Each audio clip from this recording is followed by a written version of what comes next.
مدرسہ جامع العلوم جامع مسجد پٹکاپور کانپور میں دینی تعلیمی ونٹر کیمپ کا آغاز ہو چکا ہے۔ مدرسہ جامع العلوم جامع مسجد پٹکاپور کانپور کے زیر اہتمام محتمم متولی محی الدین خسرو تاج کی سرپرستی اور مولانا محمد ارشد قاسمی کی نگرانی میں عصری تعلیمی اداروں میں زیر تعلیم بچوں کے لیے دینی تعلیمی ونٹر کیمپ کا آغاز تلاوت قرآن اور نعت نبی صلی اللہ علیہ وسلم سے ہوا۔ پہلی نشست میں شیخ الحدیث مولانا محمد سعید قاسمی نے بچوں کو اپنی زندگیوں میں تبدیلی لانے، والدین کا احترام کرنے، موبائل کے بیجا استعمال سے بچنے، مقررہ وقت پر نماز ادا کرنے، تلاوت قرآن کا اہتمام کرنے کی نصیحتیں فرمائیں۔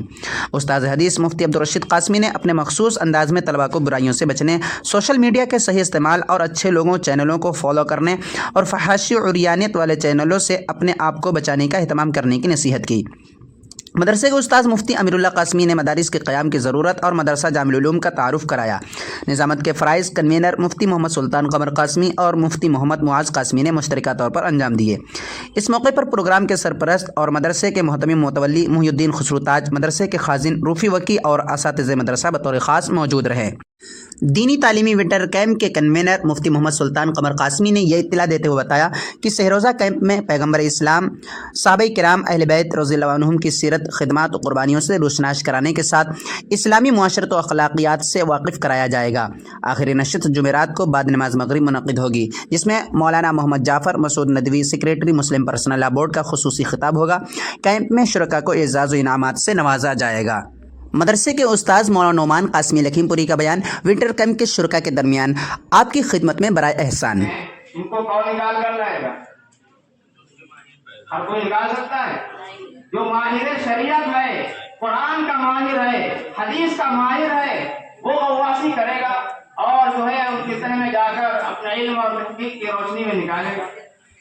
آپ دنیا کے اندر ذرا نظر ڈالیے، غور کیجیے، یہاں آپ کو دکھائی دے گا کہ ہر کام جو ہے اس کا ماہر کرتا ہے، ہر کام اس کا ماہر کرتا ہے۔ اگر بے ماہر کام کرے گا تو کام کو بگاڑ دے گا۔ ایک سرجن ہوتا جو انسانی بدن میں ٹانکے لگا، ایک ہوتا ہے درزی، وہ بھی ٹانکے لگاتا ہے، ایک ہوتا ہے موچی، یہ بھی ٹانکے لگاتا ہے نا۔ اگر آپ مریض کو پہنچا دیں ٹیلر کے پاس یا جوتے پہنچا دیں درزی کے پاس، کپڑا پہنچا دیں سرجن کے پاس، کیا خیال ہے؟ کام بگڑے گا بنے گا؟ مریض پر بھی قیامت آ جائے گی۔ کیا معلوم ہوا؟ ہر کام اس کا ماہر بنا کرتا ہے، جو اہل ہوتا ہے، لائق ہوتا ہے، اس کو کام دیا جاتا ہے تبھی بنتا ہے۔ اگر نہ لائق کو اور نہ اہل کو کام دیا جائے تو کام بگڑ جائے گا۔ آپ جس حال کے اندر بیٹھے ہوئے ہیں ذرا اس پر نظر ڈالیے، یا جو دیواریں بنی ہوئی، گارے کا کام، دیواروں کے کام ہے، اینٹ کا، یہ کام جو ہے پینٹ کرنے والے نے نہیں کیا ہوگا، اور جو پینٹ ہے روغن کیا گیا ہے، کلر ہوا ہے، یہ کام اس کے ماہر نے کیا ہے۔ یہاں فٹنگ ہے لائٹ وغیرہ کی، یہ کام اس کے ماہر نے کیا ہے۔ تو ہر کام اس کا ماہر کرتا ہے۔ اسی طرح جو شخص شریعت کا ماہر ہوتا ہے اس کو کہتے ہیں مجتہد۔ اور جو ماہر نہ ہو، جو ماہر ہے وہ تو قرآن حدیث سے مسائل نکال لے گا، عمل کر لے گا، اور جو ماہر نہیں ہے قرآن حدیث پر تو اس کو بھی عمل کرنا ہے نا، لیکن وہ خود قرآن حدیث سے مسائل نکال نہیں سکتا ہے، اور وہ کیا کرے گا؟ وہ مجتہد کی تقلید کرے گا، مجتہد کی بات کو مانے گا۔ اس کو کہتے ہیں مقلد، جو مجتہد کی بات کو مانتا ہے۔ اچھا، مجتہدین جو ہیں، اس کو ایک اور مثال سے سمجھاتا ہوں تاکہ بات اچھی طرح واضح ہو جائے۔ تقلید یہ نیا لفظ ہو سکتا ہے لوگوں کے لیے۔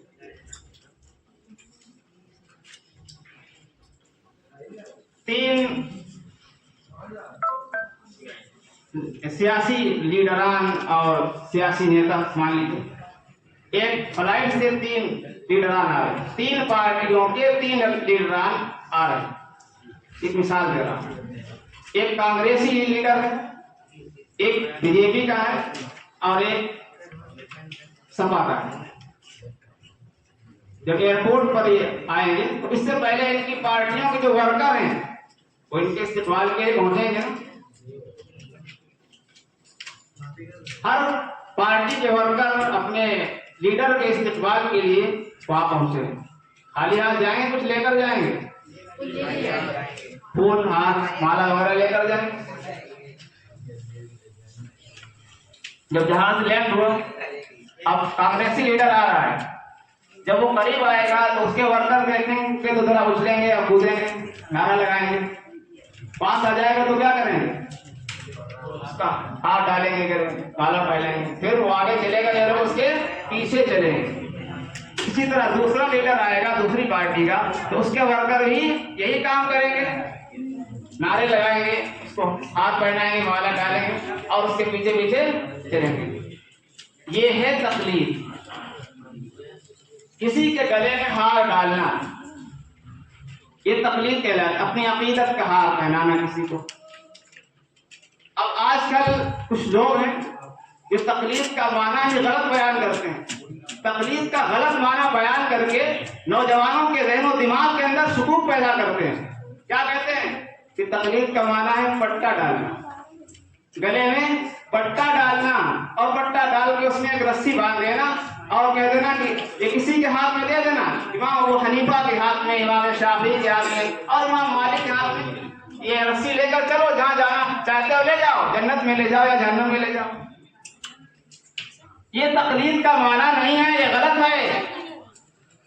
جب یہ معنی نوجوان طبقہ سنتا ہے تو اس کے دماغ میں آ جاتا ہے اور سمجھتا ہے کہ میں پٹا کیوں ڈالوں، میں انسان ہوں، سمجھدار ہوں، کسی کا پٹا کیوں ڈالوں اور اپنے رسی باندھ کر کسی کے حوالے کیوں کروں. مجھے اللہ نے عقل سے نوازا ہے، میں خود فیصلہ کروں. جب تقلید کا صحیح مفہوم اور اس کا صحیح معنی ہمارے ذہن و دماغ کے اندر بیٹھ جائے گا تو ہم اس کا مسئلہ اچھی طرح سمجھ لیں گے. تقلید کا معنی ہے گلے میں ہار ڈالنا، پٹا ڈالنے کا معنی نہیں ہے. حضرت تھانوی علیہ الرحمہ جانتے ہیں ان کو؟ حضرت حکیم الامت مولانا اشرف علی تھانوی وہ شخصیت ہیں آپ جن کے ادارے میں قائم کیے ہوئے ادارے کے اندر بیٹھے ہوئے ہیں. حضرت تھانوی نے تقلید کی تعریف اس طرح بیان فرمائی ہے کہ کسی کی بات کو، کسی کے قول کو اس حسن ظن پر مان لینا کہ وہ دلیل کے مطابق بتائے گا اور اس سے دلیل کا مطالبہ نہ کرنا. یعنی کسی سے مسئلہ پوچھ لینا، مان لینا مسئلہ پوچھنا لیکن دلیل کا مطالبہ نہیں کرنا. اس کا مطلب یہ نہیں کہ اس کے پاس دلیل نہیں ہے. ہر مسئلے کی دلیل ہوتی ہے. کتابیں کھول کر آپ دیکھیں گے جتنے مسائل ہیں ہر مسئلے کی دلیل ہے، کوئی مسئلہ بلا دلیل نہیں ہے. تو دلیل تو اس کے پاس ہے لیکن دلیل مانگنا نہیں. اور اگر دلیل جان لی جائے تو گناہ بھی نہیں. وہ دلیل بدلا دے اور آپ دلیل جان لیں تو کوئی گناہ نہیں ہے. آپ دلیل جان سکتے ہیں اور وہ دلیل بدلانا چاہیں تو بدلا سکتے ہیں لیکن مطالبہ کرنا ٹھیک نہیں ہے. مثلا آپ ڈاکٹر کے پاس جاتے ہیں، آپ نے دوا لی، دوا لے لی، چلے پوچھا اس سے کہ آپ نے جو دوا دی ہے اس کی کیا دلیل؟ یہ بخار کی دوا ہے. ڈاکٹر سے دلیل کا مطالبہ کرتے ہیں. اس نے انجیکشن لگایا، آپ نے سوال کیا کہ کیا ہے، اس کی دلیل پیش کرو ذرا. یہ انجیکشن اس مرض کا ہے، اس کی کیا دلیل ہے؟ کوئی نہیں پوچھتا ہے. لیکن ڈاکٹر کے پاس دلیل تو ہوتی ہے نا. ڈاکٹر کے پاس دلیل ہے، مطالبہ نہیں ہوتا. اسی طرح فقیہ کے پاس، مجتہد کے پاس دلیل ہے، ہر مسئلے کی دلیل ہے. لیکن جب پوچھنے والا پوچھے گا تو اس سے مطالبہ نہیں کیا جائے گا. تو یہ تقلید ہے. تقلید کرنا ضروری ہے، کوئی نئی چیز نہیں ہے. تقلید صحابہ کے دور کے اندر بھی ہوتی تھی.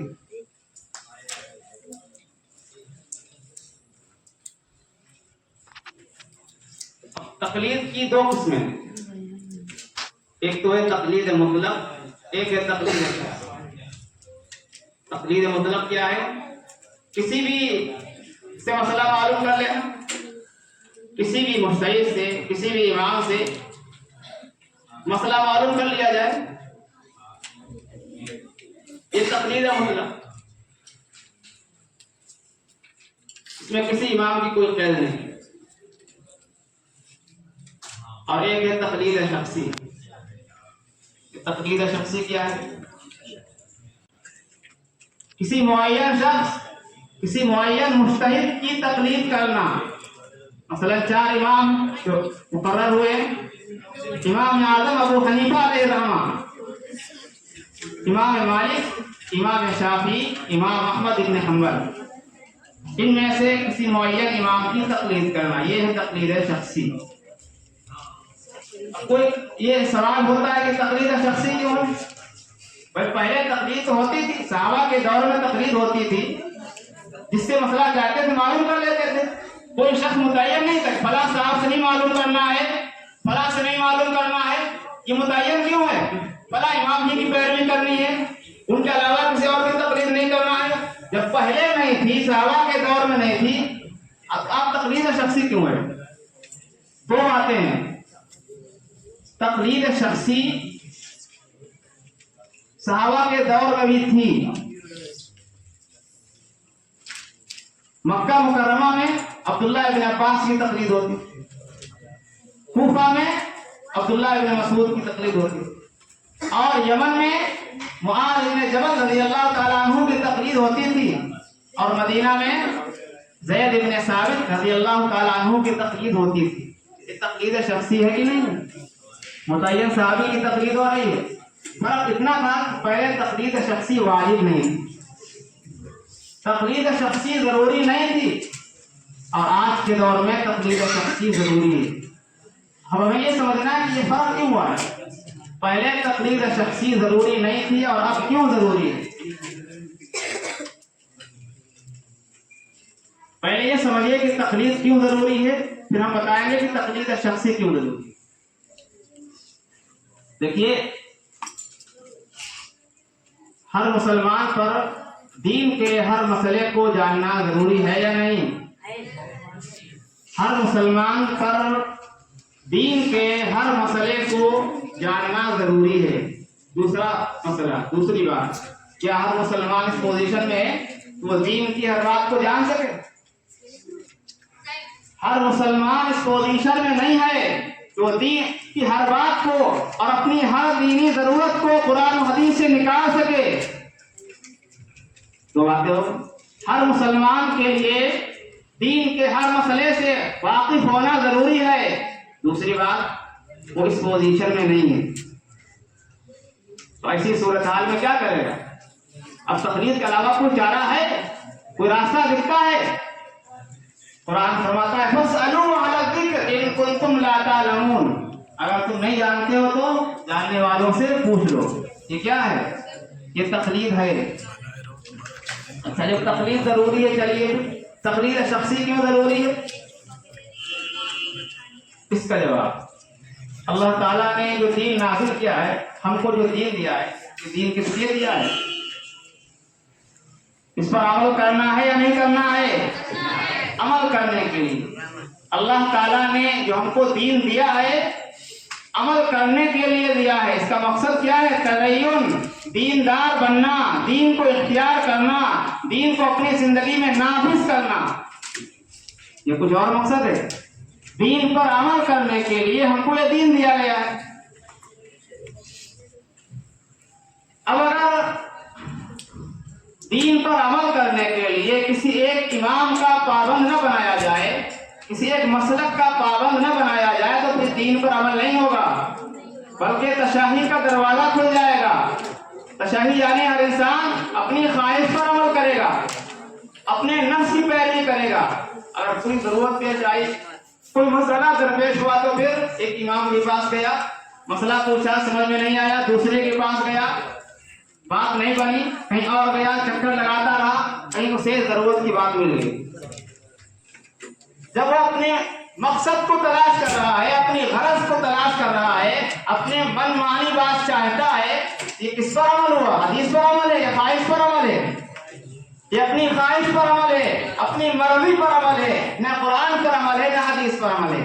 تو اگر ایک معین امام کی، ایک معین مجتہد کی تقلید کو لازم نہیں کیا جائے گا، تو انسان دیندار نہیں بن سکتا ہے، اس سے دین پر عمل نہیں ہو سکتا ہے، اس سے اپنی خواہشات پر، اپنی چاہت پر، اپنی مرضی پر عمل کرنے کا دروازہ کھلے گا۔ جب انسان اپنی مرضی پر عمل کرے گا تو شریعت کی ساری پابندیاں ہٹ جائیں، سب ضائع ہو جائیں گی۔ جو مقصد تھا شریعت کو نازل کرنے کا، دین کو ہم تک بھیجنے کا، تدین، دیندار بننا،